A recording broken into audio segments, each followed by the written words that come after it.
처분이 당했습니다.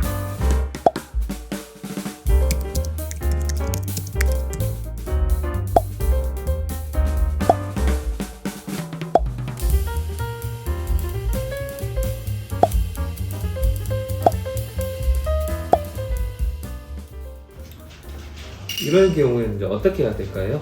일반적으로 모욕죄라 하면요, 어떤 사실을 적시하지 아니하고 그 다음에 사회적 평가를 저하시킬 만한 이제 추상적인 표현이라든지 경멸적인 감정을 담은 표현을 하는 경우를 갖다가 모욕이라고 해요. 사실 적시 이제 명예훼손과는 조금 다른 경우죠.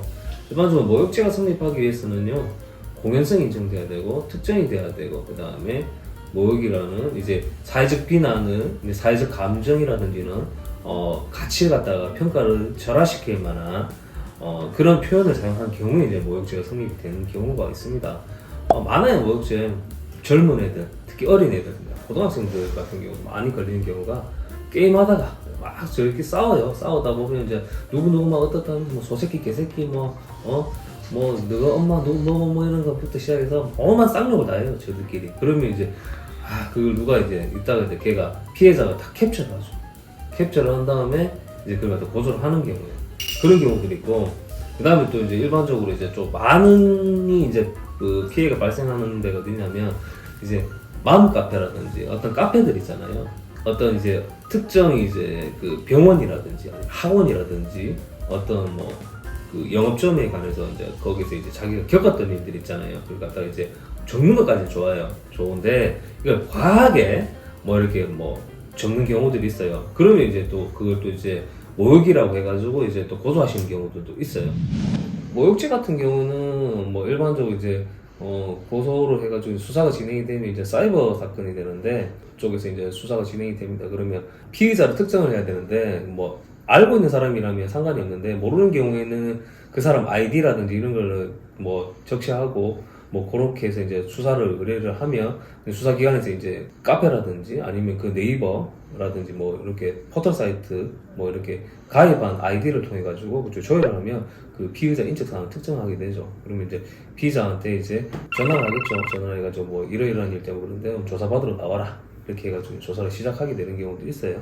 근데 이제 오늘 제가 말씀드릴 거는 이제 처벌 안 받는 경우 어떤 경우들이 있냐면 어떤 피해자를 갖다 특정했는지 안 했는지 그게 중요하겠죠. 근데 뭐 어떤 커뮤니티에서 자기 혼자 뭐 정확하게 특정하지 않고 뭐 했으면 특정성이 안 되는 거고요. 근데 어떤 뭐 아이디를 지칭한다든지 어떤 사람의 아이디라든지 뭐 닉네임 이런 정도만 이제 특정을 해도 특정성은 인정이 됩니다. 일단 모욕이 어떤 평가를 저하시킬 만한 어떤 그 표현에 해당한다고 보긴 봐요. 근데 그 표현 자체가 사회상규에 위배되지 않는다면 그러면 그걸 갖다 위법성이 조각되기 때문에 처벌을 하지 않는단 말이에요. 그런 경우들이 이제 어떤 경우냐면 어떤 뭐 환자가 이제 병원을 갖다 방문을 했는데 병원에서 이제 관계자들, 병원 의사라든지 간호사라든지 이런 사람들이 하는 뭐 환자를 대하는 태도라든지 뭐 어떤 치료 행위의 불만족 사항들 이런 것들 있잖아요.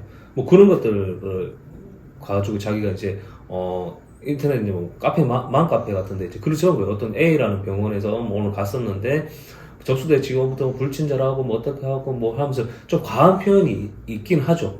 도둑치 뭐 상식 이하다 뭐 이런 식으로 들어가는데 좀 격한 표현이 있긴 해요. 뭐 근데 의사 돌팔이다 뭐 이런. 네. 우리나라에서 이제 법원에서는 이제 앞뒤 맥락을 살펴보았을 때 이 사람이 실제 겪었던 거에 대해서 이제 불만이라든지 뭐 그런 것들이 있었던 거를 토로하는 과정에서 다소 조금 격양된 표현이 인정되더라도 이 부분까지는 사회상규 위배되지 않는다라고 해서 처벌하지 않는다는 말이에요.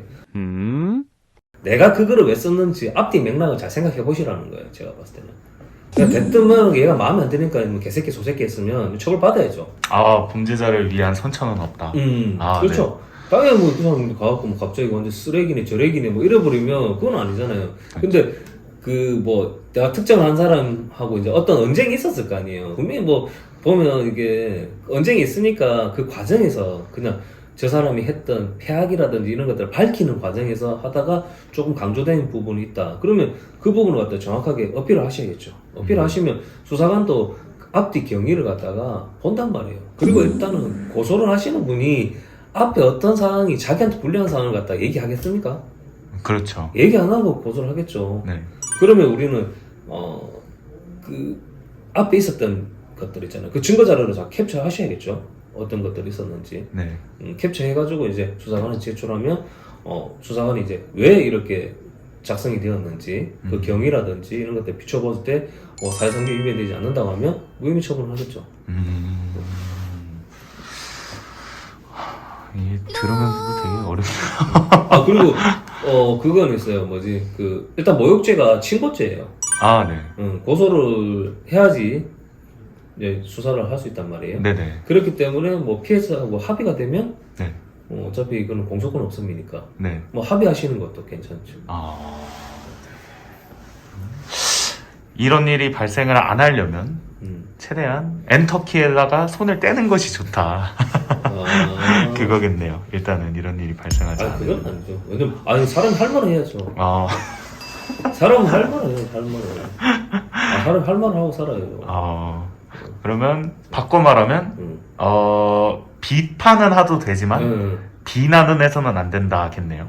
비난 뭐 작은 비난까지는 좋지만 네. 이게 좀 과한 거 있잖아요. 이게 지가 들었을 때 내가 들었을 때 괜찮은지 한번 네. 입장 바꿔 한번 생각해 보자고요. 아, 그렇죠. 좀 생각해 보면 좀 네. 답이 나오지 않겠어요? 아, 네, 알겠습니다. 감사합니다. 네.